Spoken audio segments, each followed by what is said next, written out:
Welcome to program views makers. मैं हूं आपके साथ शाइस्ता यूसुफ। नाजरीन, अफगानिस्तान में 11 सितंबर 2001 के हमलों के जवाब में शुरू होने वाली अमरीकी जंग बिलाखिर इख्तिताम को पहुंच गई है। 20 साल तक जारी रहने वाली ये जंग अमरीकी तारीख की तवील तरीन जंग थी। इसके दौरान 2500 अमरीकी फौजी हलाक हुए और 20 खरब डॉलर लागत आई। दूसरी तरफ इस जंग में 2,40,000 अफगान शहरियों की जानें गईं। अमरीकियों के निकलने पर अफगान तालिबान जश्न मना रहे हैं, ताहम मुस्तकबिल के हवाले से खदशात और सवालात अब भी मौजूद हैं। मेहमानों का तारुफ मैं आपसे करवा देती हूँ। हमारे साथ मौजूद सिद्दीक चुगताई साहब, अतर काज़मी साहब ने भी हमें ज्वाइन किया है। Lieutenant general retired Amjad Shoaib साहब भी हमारे साथ मौजूद हैं। मुजम्मिल सोहरवर्दी साहब भी हमारे साथ मौजूद हैं। इसके साथ साथ हमें ज्वाइन किया है जवाद फैजी साहब ने भी। आप तमाम मेहमानों के वक्त का बेहद शुक्रिया। जनरल साहब, सबसे पहले आपकी जानिब आऊंगी। अफगानिस्तान में 20 साल अमरीकी जंग का इख्तिताम हुआ, अफगान तालिबान ने जश्न भी मनाया, लेकिन अब आगे क्या होगा? बिस्मिल्लाहिर्रहमानिर्रहीम। देखिए, दोनों साइड के अपने अपने मकासद मौजूद रहेंगे। पहले तो तालिबान जो कि एक मुस्तकिल हुकूमत बनाना चाहेंगे, उसके लिए एक इम्तहान मौजूद है कि आपने एक इंक्लूसिव गवर्नमेंट बनानी है और सारे स्टेक होल्डर जो हैं वो आपसे मुतालबात लेके आ गए हैं। बावजूद इसके कि तालिबान जो हैं वो फातेह हैं, उन्हीं की कामयाबी है, ये उनकी एक मैं समझता हूँ अच्छाई है कि वो बाकी सबको शामिल करना चाह रहे हैं, लेकिन उसको मजबूरी समझते हुए सब स्टेक होल्डर जो हैं वो अपने अपने हिस्से से ज्यादा मांग रहे हैं। पंशीरी कह रहे हैं कि जनाब हमें 6 सूबों के गवर्नरशिप दे दी जाए, हमें 2 वजारतें मरकज में दे दी जाएं जिसमें फॉरेन मिनिस्टर भी हमारा हो। इसी तरह दूसरों की डिमांड्स भी हैं। तो वो रैशनलाइज करते हुए लगता यह है कि इनको खासी मुश्किलात आएंगी कि ये हुकूमत मजबूत हुकूमत बना सकें या एक यूनिटी गवर्नमेंट बना सकें, एक कंसेंसस की गवर्नमेंट बना सकें। अगर ये सूरत हाल रहती है तो फिर तालिबान अगर ये हुकूमत बनाने में कामयाब नहीं होते तो फिर तो पहले दिन से ही वहां पे एक डिस्कॉर्ड होगा, एक आपस में नाइतफाकी होगी, जिसकी वजह से तालिबान अपनी हुकूमत के जरिए पूरे मुल्क पे रिट कायम नहीं कर सकेंगे। आज भी पंशीर का मामला भी तय नहीं हुआ। दूसरी तरफ वो लोग हैं जो कि जंग लड़के यहां से निकले हैं, भारत ले लीजिए, अमेरिका ले लें, उनकी प्रॉक्सीज यहां मौजूद हैं। उनका एक नेटवर्क जो 20 साल में उन्होंने तैयार किया वो मौजूद है। अगर खुद हट भी गए हैं तो नेटवर्क के लोग मौजूद हैं, वो उनकी तरफ देखेंगे। और जैसी अफगान सोसाइटी पीछे छोड़ के गए हैं उसमें पैसे की लत बहुत है, लिहाजा जब भी CIA पैसा लगाए या भारत की लॉ लगाए तो वो लोग एक्टिव होंगे, काम करना शुरू कर देंगे और मुल्क में इंतशार पैदा हो सकता है। तो अमेरिका के लिए 2 ऑप्शन है इस वक्त। आज तालिबान की या अफगानिस्तान की सूरत हाल माली एतबार से बहुत बुरी है। अजनास की कमी है, दवाइयों की कमी है।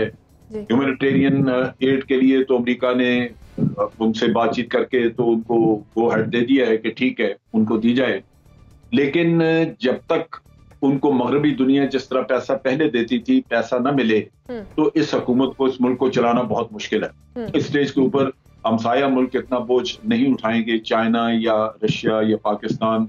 हम लोग तो बिल्कुल इस पोजीशन में नहीं, लेकिन दूसरे मुल्क भी इनको इतना नहीं देंगे। अब यह है कि अपना इन्फ्लुएंस यहाँ पे बढ़ाने के लिए, कायम करने के लिए अमेरिका ये कर सकता है कि अपनी सॉफ्ट पावर यूज करे, अपना पैसा इस्तेमाल करे और तालिबान को अपनी तरफ करे। उनको बताए कि हमारे साथ चलने में आपको फायदा है, वरना आप हुकूमतें चला नहीं सकेंगे। तो तब भी वो अपना इन्फ्लुएंस अगर कायम रखे तो वो चाइना को बाहर रखना चाहेगा। अगर इस मामले में तालिबान तावन नहीं करते और पैसा वगैरह उनका वो समझते हैं कि किसी और तरह गुजारा कर लेंगे और अमेरिका को यह सॉफ्ट पावर इस्तेमाल करने का मौका नहीं मिलता, तो फिर वो अपने प्रॉक्सीज को पैसा दे के तो इंतशार कायम करेंगे ताकि चाइना वैसे न वहां पर टिक सके। तो बात यह है कि पहला इशू इस वक्त है कि गवर्नमेंट किस किस्म की बनती है। वो गवर्नमेंट बनने के बाद ऑप्शंस खुलनी शुरू होंगी, लेकिन अमेरिका और भारत एक्टिव रहेंगे, वो इस तरह निकल के आराम से जा बैठेंगे नहीं। लिहाजा मेरा ख्याल है कि अभी कुछ वक्त देखने के लिए हमें चाहिए। ठीक है, यानी इस बात पे डिपेंड करता है कि गवर्नमेंट किस किस्म की बनती है। एनवीसी, आप क्या कहेंगे? तालिबान ने जश्न मना लिया, एक तवील जंग का इख्तिताम हो गया, आगे क्या होता हुआ देख रहे हैं आप? क्या लगता है कि तालिबान की मुश्किलात में इजाफा होगा? तो मुनीर न्याय साहब का बड़ा खूबसूरत शेर है। मैं एक और दरिया का सामना था मुनीर मुझको, मैं एक दरिया के पार उतरा तो मैंने देखा। तो अभी जो कई दरिया रास्ते में आएंगे, अभी तो हमने खुशी में फायरिंग की है, बहुत खुश हैं हम हम हैंगर्स दिखा रहे हैं तबाशुदा तैयारों के, हेलीकॉप्टर्स के, जो ज़ाहिर है हर पसपा होने वाली फौज छोड़ के जाती है, तोड़ के जाती है, तबाह करके जाती है। लेकिन तालिबान के लिए बड़े चैलेंजेस, बहुत बिल्कुल सही जनरल साहब ने कहा, बहुत चैलेंजेस हैं। मैं आसान जुबान में करूँ कि पाकिस्तान चाहेगा कि तहरीक तालिबान के ख़िलाफ़, जो पाकिस्तान की तहरीक तालिबान है उसके ख़िलाफ़ कार्रवाई की जाए। चीन चाहेगा कि कुछ ऐसे इंतहा पसंद हैं जो उसके पास हैं, अफगानिस्तान के पास, चाइना के, उनके ख़िलाफ़ कार्रवाई हो और चीन वह इन्वेस्टमेंट करें, सी पैक को आगे बढ़ाए, वहाँ से लेके जाए सेंट्रल एशिया तक, जो बेसिक मंसूबा है। रूस के अपने प्लान है, अमेरिका चाहेगा कि उसका वहाँ असर रहे और जो लोग छोड़ गए हैं वो कहते हैं गलत थी, छोड़ गए हम लेके नहीं जा पाए। मैंने पहले भी इस प्रोग्राम में कहा था कि अमेरिका अपने कॉन्ट्रैक्टर्स छोड़ के जाएगा, वो जहाँ भी जाता है वो तबाही की एक दास्तान छोड़ देता है और उस तबाही को आगे बढ़ाने के लिए उसके कॉन्ट्रैक्टर्स होते हैं। पाकिस्तान में भी थे ना रेमंड डेविस टाइप के लोग, ऐसे वहाँ दर्जनों सैकड़ों होंगे और उनको फंडिंग बाकायदा होगी। इंडिया के अपने इंटरेस्ट हैं, इंडिया ने जो इन्वेस्टमेंट की थी वो मोहब्बत में नहीं की थी, वो हमारी मुखालफत में की थी, और वो उस इंफ्रास्ट्रक्चर को बरकरार रखने के लिए, अपने एजेंटों को खुश रखने के लिए, उनको जिंदा रखने के लिए, उनको सरवाइव करने का मौका देने के लिए अपनी काबिज जारी रखेगा। फिर तालिबान के पास आम जिंदगी की बहाली का बड़ा एक चैलेंज है। आम जिंदगी से मुराद ये शहरी ज़िंदगी, देहाती ज़िंदगी, फसलों की काश्त है, कारखानों का चलना है, सड़कों पर आमद और रफ्त है, एक सोशल एक सोसाइटी है, एक मुआशरा है। तालिबान वापस आए, कुछ तब्दीलशुदा आए, कहते हैं कि हम औरतों को उन्होंने बुलाया है काम पर, ख़वातीन को जो मेडिकल के प्रोफेशन से उनको बुलाया है, लोग बुला रहे हैं, तलबा को बुला रहे हैं, स्कूल खुल गए, दिखा रहे हैं कि बच्चियां पर्दे में और बेपर्दा स्कूलों में जा रही हैं, तो अपना एक सॉफ्ट इमेज वो दिखाना चाह रहे हैं। लेकिन वो कब तक दिखा पाएंगे ये देखना ये है, क्योंकि अशरफ गनी और अब्दुल्ला टाइप के लोग और पंशेर वैली उनके लिए बड़ा चैलेंज है, और अगर इस चैलेंज में वो उलझ गए तो यकीनी तौर पर वो अपने जो बुनियादी वो है कि शरीयत पर अमल, सख्ती से अमल, उस पर वापस जाएंगे। फिर खाना जंगी का एक ख़तरा और पैदा हो जाएगा। मुझे इस बात का डर है कि अब्दुल्ला और अशरफ गनी फ़ायदा उठाना चाह रहे हैं इस मौके से कि ग्रैब कर लें किसी तरह कुछ अहम वजारतें। उधर पंशेर का बंदा है अहमद मसूद, वो लगा हुआ है, खैर उसका तो मुहासरा हो गया है, जो तालिबान का स्टाइल है आजकल, वो जंग नहीं करते, मुहासरा करते हैं और बहुत टाइट नोज कर देते हैं ताकि अंदर कुछ भी ना जा पाए। शायद इस तरह वो गिर जाएगा। लेकिन बहुत चैलेंज हैं, माशी बहाली का है, समाजी बहाली का है, तालीमी बहाली का है और ओवरऑल अफगानिस्तान की बहाली का है। अब देखना यह है कि 40 साल बाद ये जंग ख़त्म हुई है तो एक नई जंग शुरू होने वाली है। अब वो किस तरह की होगी वो हमारे सामने आ जाएगा। ठीक हो गया। मुजम्मिल साहब, वर्दी साहब, क्या कहेंगे आप? एक तवील अरसे बाद जंग का इख्तिताम हुआ, अफगान तालिबान के लिए आप क्या आगे मुश्किलात देख रहे हैं, और खित्ते की अगर बात की जाए बिलखुसूस पाकिस्तान, क्या इम्पैक्ट होगा इसका? देखिए, तालिबान ने भी बंदूक के ज़ोर पे अपनी हुकूमत कायम की है। वो कोई वोट से या अवामी उमंगों के तर्जुमान अभी नहीं नज़र आते हैं। 75 अमरीकियों के बाद, अफ़गान आर्मी के बाद सबसे बड़ी फ़ौज 75,000 की उनके पास थी। जब अमरीकी गए तो अफ़गान फ़ौज ना लड़ सकी उनके साथ, उनकी क़यादत इस काबिल नहीं थी कि वो लड़ सकते, और इसलिए उन्होंने अफ़गान फ़ौज ने लड़े बगैर हथियार डाल दिए और तालिबान को अफ़गानिस्तान का कब्ज़ा मिल गया है।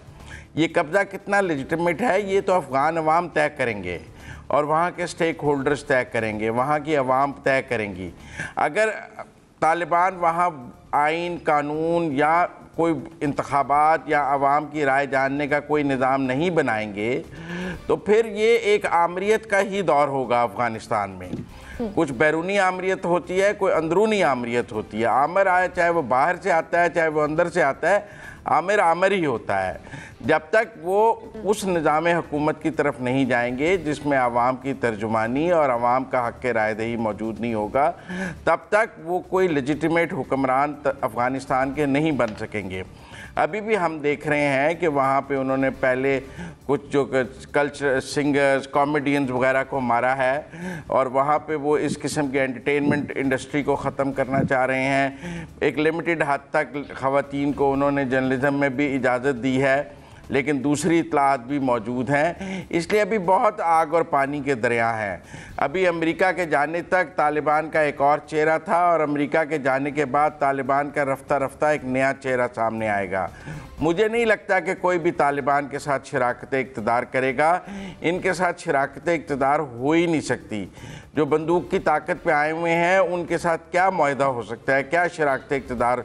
शराकत इक़्तिदार तो आप करते हैं जब आपको अपनी ताकत भी पता हो और अगले की ताकत भी पता हो, और वो जानने का तरीका सिर्फ वोट है कि मेरे पास इतनी सीटें हैं, आपके पास इतनी सीटें हैं, तो लिहाजा आइए मिलकर हुकूमत बना लेते हैं। लेकिन अगर एक तरफ 75,000 की फ़ौज है और दूसरों के पास फ़ौज नहीं है इस वक्त, तो फिर क्या शराकत इक़्तिदार होगा, क्या स्टेक होल्डर्स हैं? इस वक्त तो वो फातेह हैं और दूसरे मफ्तू हैं। तो इसलिए मैं समझता हूँ कि आहिस्ता आहिस्ता तालिबान को उस निज़ाम हुकूमत की तरफ जाना पड़ेगा जो आज की दुनिया का निज़ाम हुकूमत है। आमरीत आप देखें जहाँ बादशाहते हैं वो भी आहिस्ता आहिस्ता अपने मुल्क में जमहूरियत के दरवाजे खोल रहे हैं, एक शक्ल में या दूसरी शक्ल में। लोग ईरान की मिसाल देते हैं, उन्होंने भी वहाँ एक महदूद हद तक जमहूरियत को इजाज़त दी हुई है। किसी हद तक हम देख रहे हैं यूएई में भी, बहरीन में भी इलेक्शन हो जाते हैं, वज़ीर आज़म आता है, सऊदी अरब में भी वो हल्का हल्का इलेक्शन का बात करें। तो ऐसे एक दौर में जब ना कज़ाफ़ी रहा ना सद्दाम हुसैन रहा, तालिबान अपना बंदूक का दौर कितना लंबा चला लेंगे, ये बहुत बड़ा सवाल है। जबकि वहाँ से कोई तेल भी नहीं निकलता। जिन मुल्कों से तेल निकलता है वहाँ अमरीत और बादशाहतों को चलाना मुश्किल हो रहा है। तो जहाँ से कुछ भी नहीं निकलता है, जहाँ भूख और नंग अभी से नजर आने लग गई है, जहाँ दवाइयाँ नहीं हैं, जहाँ खाने की अशिया आज नहीं है, कल तालिबान कहाँ से लेकर आएंगे? जब हम कह रहे हैं कि हम जो तालिबान के सबसे बड़े वकील हैं, हम कोई मदद करने के लिए तैयार नहीं है क्योंकि हमारी माली पोजीशन भी आने वाले वक्त में तालिबान के लिए मुश्किलात आप देख रहे हैं। ठीक है, आपका पॉइंट आ गया था काज़मी साहब। जैसे कि जनरल साहब बहुत ज्यादा मुश्किलात में दिख रहा हूँ। ठीक हो गया। जनरल साहब ने जिस तरह से कहा था कि इस बात पे बहुत ज्यादा डिपेंड करता है कि आगे क्या होगा, कि गवर्नमेंट किस किस्म की बनेगी अफगानिस्तान में। लेकिन मुजम्मिल सुहरावर्दी साहब ये कह रहे हैं कि तालिबान के साथ शराकत इख्तिदार पर कोई राजी नहीं होगा। आपके ख्याल में क्या होगा?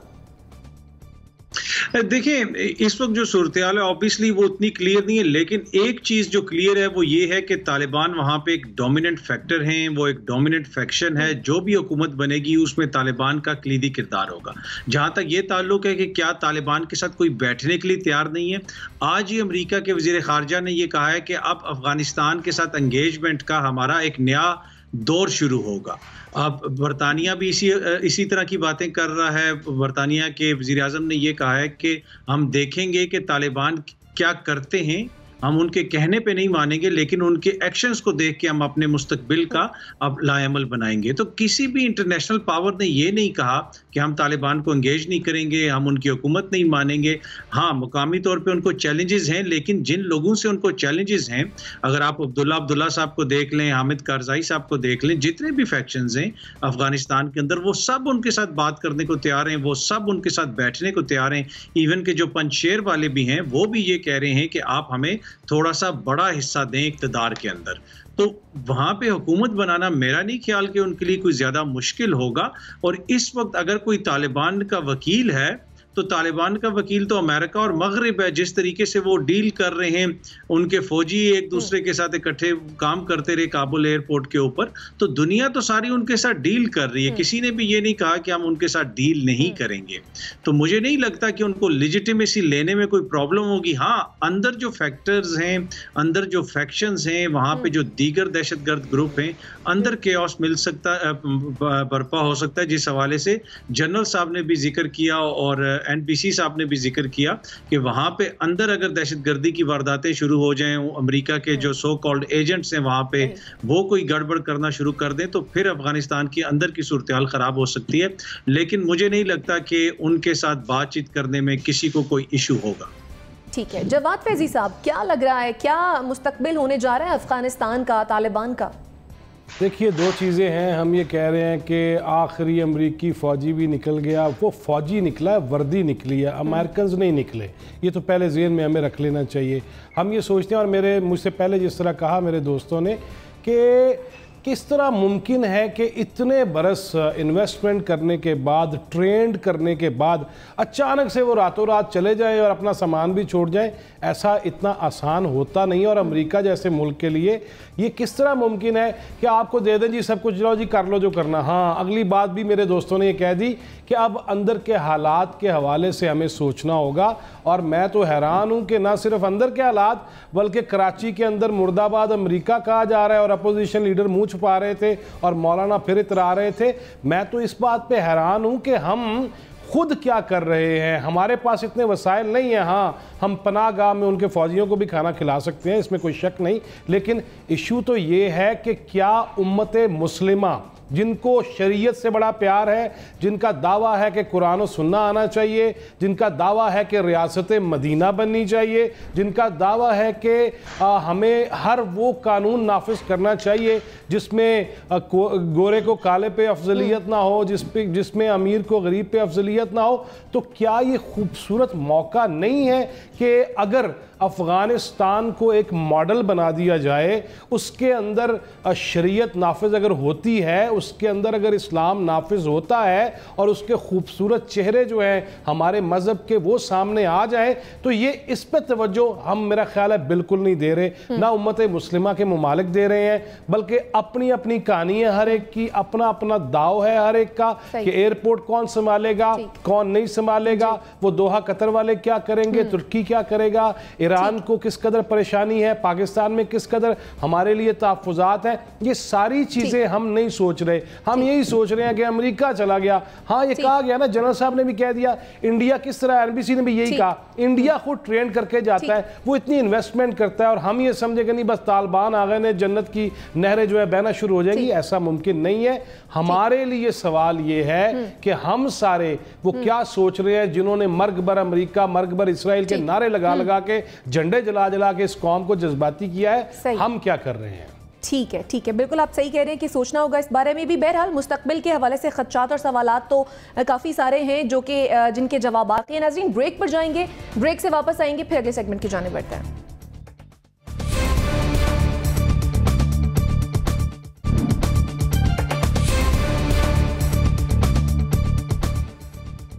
Welcome back after the break. नाज़रीन, मामला कुछ यूं है कि भारतीय हुकूमत ताबकारी मवाद की हिफाजत में फिर से नाकाम हो गई है। गुज़श्ता 4 माह में ताबकारी मवाद की चोरी का तीसरा वाक़या सामने आया है। भारतीय पुलिस ने 2 अफराद को गिरफ्तार किया है जिनसे अरबों रुपए का मवाद बरामद हुआ। भारत में ताबकारी की चोरी के मुसलसल वाक़यात सामने आ रहे हैं। गुज़श्ता माह भी झारखंड में 7 अफराद से 6 किलोग्राम यूरेनियम बरामद हुई थी। पाकिस्तान ने चोरी के इस नए वाक़े पर तशवीश कायल करते हुए तहकीकात का मुतालबा कर दिया है। एनबीसी, भारत में ताबकारी मवाद की चोरी का 4 माह में ये तीसरा वाक़या है। आलमी बरादरी आपके ख्याल में इस मामले पर क्यों खामोश है? वो दुकानों में बिक रहा है, सुना है, दाल, चने की दाल के साथ बेच रहे हैं उसको वो लोग। देखिए, ये बहुत सीरियस मसला है, खतरनाक मसला है, और ये दुनिया के लिए खतरनाक है। 25 वाक़यात इंडिया ने खुद रिपोर्ट किए हैं और 25 IAEA को रिपोर्ट किए हैं, और कहा है कि 25 वाक़यात हुए हैं और इनमें से ज़्यादातर मिसिंग या स्टोलन है, यानी गुम गए या चोरी हो गए, और 48% को उन्होंने कहा है कि ये मिस्ट्री है, कि ये एक मुअम्मा है कि क्या हो गया।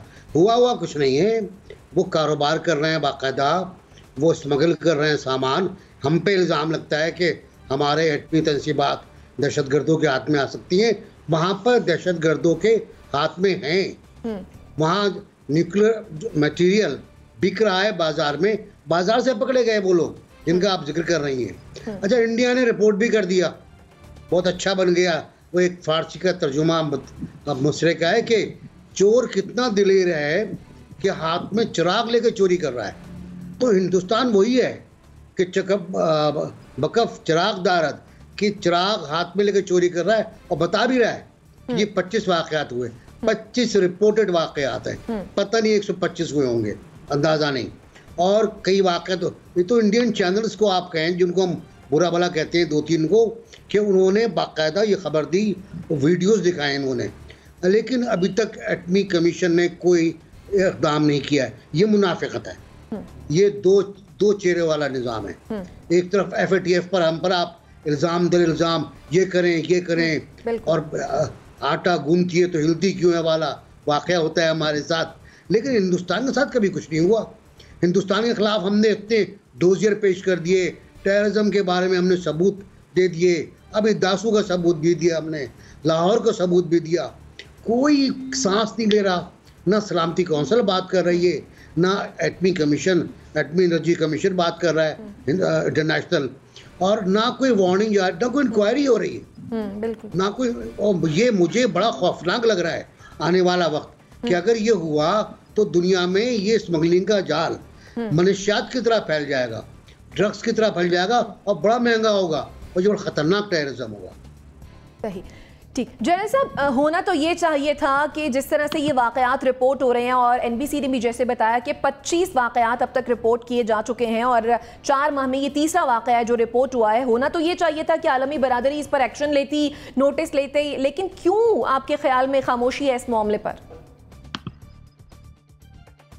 देखिए, यहाँ पे जो यूरेनियम उन्होंने स्मगल करके दिया, उसमें कुछ ये तो पकड़े गए, लेकिन बहुत सारी कंसाइनमेंट हैं जो चले गई, और जो इंटेलिजेंस इंफॉर्मेशन थी उसके तहत पता चला कि नॉर्थ कोरिया को ये भारतीय देते रहे, हमको ब्लैक मार्केट में पैसे कमाते रहे उनसे। फिर इन्होंने ताइवान को भी दिया है, जो कि डायरेक्टली चाइना जिससे इफेक्टेड है, और भी दुनिया में इधर उधर इन्होंने दिया होगा, लेकिन ये 2 मुल्कों का तो वाजे पता नहीं है। बल्कि एक कंसाइनमेंट रास्ते में पकड़ी गई थी, जबकि ये ताइवान उतारने वाले थे, कि वहां पे हाई सीज में ही इन्होंने ताइवान के करीब ये जहाज इनका पकड़ा गया, उसमें से लोगों से ये निकला यूरेनियम बरामद हुआ। इन हालात में चाइना, रशिया जो कि इफेक्टेड हैं, या नॉर्थ कोरिया के नुक्ता निगाह से अमेरिका या वेस्टर्न ब्लॉक इफेक्टेड है, वो बावजूद इन मुसीबतों के कि उनके लिए ये उनके अगेंस्ट चीजें इस्तेमाल हो सकती हैं, वो नहीं बोलते। पाकिस्तान ने तो हाईलाइट किया है, लेकिन P5 कंट्रीज जब तक ये नहीं, इनमें से न कोई हिले, तो ये मामला तो कोई सुनेगा ही नहीं, आगे चलेगी नहीं बात। अगर ताइवान के पास जाता है और कल को चाइना में इस्तेमाल होता है, तो उस वक्त अगर चाइना रोए धोए या शोर करे, तो उससे कुछ नहीं हासिल होगा। उससे बेहतर नहीं कि आज चाइना बात करता है कि जी ये भारत जो हरकतें कर रहा है, इससे हमारी सलामती को खतरा है, लेकिन वो भी नहीं बोले, रशिया नहीं बोला। मेरा अपना ख्याल है कि हमें भी अगर कुछ कोशिश करनी है तो वो चाइना, रशिया वगैरह के साथ मिलके ही करनी होगी। उन्हीं को थोड़ा एक्टिवेट करना होगा, उनको बताना होगा, उनसे निगोशिएट करना होगा, और अगर वो कन्विंस होते हैं तो तब तो इंडिया के खिलाफ को बातचीत आगे चलेगी, वरना नहीं चलेगी। तो बाकी ये खाली हमारा कह देना कि जी इनके खिलाफ तहकीकात करें, वो बिल्कुल मुमकिन नहीं। हाँ, FATF में हम केस ले जा सकते थे, वो हमने किया नहीं। FATF में जाना चाहिए। ठीक है, जवाद फैजी साहब क्या कहेंगे? जैसे कि जनरल साहब कह रहे हैं कि हमें ये करना होगा कि चाइना और रशिया को मिलाएं, उनको इन्वॉल्व करें, फिर ही हम इस मामले को उठा सकते हैं, फिर ही इस पर कोई एक्शन हो सकता है। इसका तो सीधा सीधा मतलब है कि वाकई हम इस काबिल है ही नहीं, और हमारी अहमियत इस तरह की है ही नहीं कि हम भी कोई ऐसी चीज़ जो पूरी दुनिया को पता है कि भी हो क्या रहा है। और इस तरह के हमने तो ये देखा इराक की ईंट से ईंट बजा दी गई, हमने ये देखा अफ़गानिस्तान के खंडरात को भी मज़ीद तबाह कर दिया गया, हमने तो ये देखा कि मुअम्मर कज़ाफ़ी हो या वो लोग जो कभी उम्मत मुस्लिमा को एक करने वाले लोग हुआ करते थे, जिनके लाहौर में जिनकी यादगारें मौजूद हैं, हमने उनको तो मौत की दहलीज़ों पे देख लिया। लेकिन हिंदुस्तान के हवाले से पाकिस्तान को जाना चाहिए था, जिस तरह जनरल साहब कह रहे थे, और जनरल साहब ही पूछ सकते हैं उन लोगों से कि क्यों नहीं हम गए। हाँ, कश्मीर की मिन्नतें, चीन की मिन्नतें कर सकते हैं, हम रशिया की मिन्नतें हमें करनी चाहिए, हमें टर्की के पास जाना चाहिए, और हमें फिर से सऊदी अरब की भी बात करनी चाहिए कि देखो यार की कर रहे हैं, हालांकि पता उनको भी है कि क्या कर रहा है। वो मैं लाइटर नोट पे एक बात करना चाहता हूँ, जब पाकिस्तान ने एटमी धमाके किए ना, तो लाहौर में उस वक्त के वज़ीर आज़म नवाज शरीफ का इस्तकबाल हुआ, बड़ा फ़कीदुल मिसाल। तो मुजम्मिल साहब को याद होगा, ख्वाजा रियाज महमूद हमारे लॉर्ड मेयर हुआ करते थे, तो उन्होंने उस फ़कीदुल मिसाल जो इस्तकबाल था उससे खिताब करते हुए कहा कि मियाँ साहब अब वो वक्त आने वाला है जब कौम के बच्चे के हाथ में एटम बम होगा। वो तो जज्बात में कह गए, लेकिन मैं तो हिंदुस्तान में देख रहा हूँ कि अब जिस तरह 25 नहीं बल्कि NBC कह रहे थे 125 वाक़यात हुए होंगे, बल्कि मुझे तो लगता है इससे भी ज़्यादा हुए होंगे। फिर रोना यही है कि अगर हम बात करते हैं कि हम तो आलमी तन्हाई का शिकार हो जाएं, हाउस हमारा इन ऑर्डर ना हो और सारी चीज़ें हों, और उस पे हम ये देखते हैं कि हिंदुस्तान जो है वो इल्ज़ाम भी हमारे ऊपर लगाए, वो अफगानिस्तान पे भी हमारे खिलाफ कार्रवाइयाँ करे, और वो ये ताबकारी मवाद जो है वो बेचता फिरे, और हमारा डॉक्टर अब्दुल कदीर खान आज तक बाहर निकलने जोगा नहीं है। इस पे मैं क्या कहूँ, रो ही सकता हूँ मैं तो। ठीक है, अतर काज़मी साहब क्या कहेंगे आप? फेटफ पाकिस्तान को तो टफ टाइम देता ही रहता है, लेकिन इतने बड़े वाक़े पर फेटफ की खामोशी, क्या कहेंगे आप? देखिए, ऑब्वियसली यहाँ पे अभी जिक्र भी हुआ कि पाकिस्तान को इसमें कोई किरदार अदा करना चाहिए। प्रॉब्लम तो ये है कि अगर कोई चीज़ छुपी हुई हो, अगर कोई चीज़ पोशीदा हो और उसको पाकिस्तान ने ढूंढ निकाला और फिर पाकिस्तान उनको जाके दिखाए, तो फिर तो हम कह सकते हैं कि जी पाकिस्तान ने जो चीज़ उनके सामने पेश की शायद उनको वो चीज़ सही नहीं लगी, वो उसको जेन्युइन नहीं समझते। लेकिन यहाँ पे तो मसला ये है कि हालत ये हो गई है कि भारतीय मीडिया खुद इसको कितनी दफ़ा रिपोर्ट कर चुका है, भारतीय पुलिस ने कितने केस पकड़े हैं, और फेटफ जो है वो भी इसको देख रहा होगा, आलमी बरादरी भी इसको देख रही होगी। और पाकिस्तान से ज्यादा जो बड़ा प्लेयर है यहाँ पे चीन और भारत के जो ताल्लुकात हैं वो आपको भी पता है, हमें पता है कि लद्दाख के एरिया में क्या हुआ, हमें ये पता है कि तिब्बत के हवाले से चीन की क्या रिजर्वेशंस हैं, दलाई लामा के हवाले से चीन की क्या रिजर्वेशंस हैं। तो यहाँ पे चीन भी इंपॉर्टेंट किरदार अदा कर सकता है। चीन अक़वाम मुत्तहिदा की सिक्योरिटी काउंसिल का मुस्तकिल मेंबर है, लेकिन इन सब चीज़ों के बावजूद चीन की तरफ से भी हमें इसके ऊपर कोई ज़्यादा चीज़ नज़र नहीं आ रही, कोई ज़्यादा आवाज़ वो नहीं उठा रही। इसकी क्या वजह है? इसकी वजह वही है जिसकी जानिब यहाँ पे सब लोगों ने इशारा किया कि भारत जो है वो इस वक्त उनके कैंप में है, उन लोगों के कैंप में है जो ये समझते हैं कि अगर भारत हमारे साथ होगा तो इस खित्ते के अंदर हम चीन को कंटेन कर सकेंगे, जो मगरबी ताकतें हैं, जो G7 है। तो जब तक भारत को वो ये समझते हैं कि भारत उनके लिए इम्पोर्टेंट है, तो भारत जो मर्जी करे, जिस तरह जवाद फैजी साहब ने कह दिया कि बच्चे को एटम बम दे दे, उन्होंने एक वाक़े का जिक्र किया, तो वो भी ये कर दें तो वो कुछ नहीं करेंगे, इसलिए कि असूलों की बुनियाद के ऊपर बैनुल-अक़वामी सतह के ऊपर चीज़ें तय नहीं होती। मफादात होते हैं, कौमी मफादात होते हैं, बैनुल-अक़वामी मफादात होते हैं, रीजन्स के मफादात होते हैं, और मेरे ख्याल में वो ताकतें हैं जो दुनिया भर के लिए फैसले करती हैं, उनके मफादात इस वक्त उनको भारत के साथ जुड़े हुए लग रहे हैं, इसी वजह से वो इस पर कोई एक्शन नहीं लेंगे। मुजम्मिल सहरवर्दी साहब, आपके ख्याल में कौन से ऐसे मफादात जुड़े हैं आलमी बरादरी के कि इतने बड़े मामले पर भी वो खामोश है?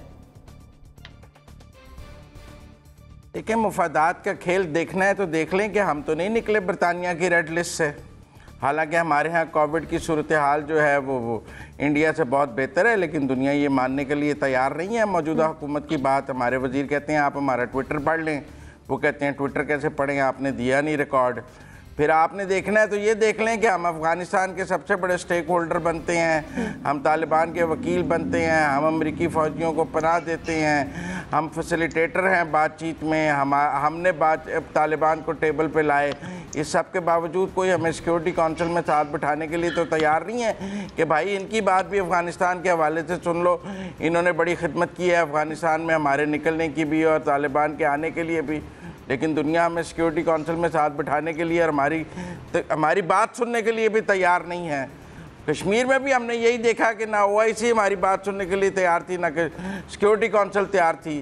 तो इस तरह मौजूदा दौरे हुकूमत में जो खारजा पॉलिसी की नाकामियाँ हैं उसकी एक तवील दास्तान है, और इसलिए अब आलमी फोरम्स पर पाकिस्तान की जो तन्हाई है उसका भारत भरपूर फ़ायदा उठा रहा है। फेटफ हमने सबसे ज़्यादा कंप्लाइंस की है, हम आज तक फंसे हुए हैं। हम कंप्लाइंस में उन मुल्कों से भी ऊपर हैं जो फेटफ में के फैसला साज हैं, जिन्होंने ये फैसला करना है कि हमें फेटफ से की ग्रे लिस्ट से निकाला जाए या ना निकाला जाए। हमारा स्कोर उनसे भी बेहतर है, लेकिन हम नहीं निकल पा रहे क्योंकि हमारी इंटरनेशनल लॉबिंग बहुत कमज़ोर है। ना हमें फ़ोन आता है, ना हम फ़ोन करते हैं, कोई उठाता नहीं है, कोई करता नहीं है, फिर भी हम कहते हैं कि हमारी बड़ी कामयाब खारजा पॉलिसी है। मैं तो इसको सारी डिप्लोमेटिक फेलियर इस गवर्नमेंट के समझता हूँ, जिसकी गुज़श्ता 3 सालों में एक लंबी दास्तान है। हमने अरबों को नाराज किया, मलेशिया महातीर के चक्कर में महीने बाद महातीर का भी पता नहीं था, फिर उसके बाद हमने और यूके को नाराज किया, प्राइम मिनिस्टर का 2 दफा दौरा कैंसिल हो चुका है, हमें समझ नहीं आ रही कि हम फैसिलिटेटर हैं, फिर भी हमारे इंटरनेशनल फोरम्स पे ना बात सुनी जा रही है ना एक्सेप्टेबिलिटी है। ऐसे में हम भारत को किस कटहरे में लाएं?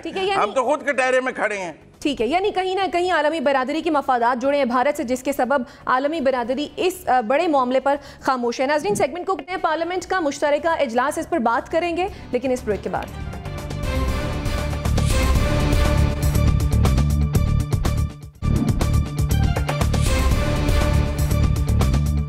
Welcome back after the break. नाजरीन, पार्लियामेंट का मुश्तरका इजलास होने जा रहा है। अपोजिशन का हुकूमत को टफ टाइम देने का फैसला भी सामने आया है। एनबीसी, क्या कहेंगे आप?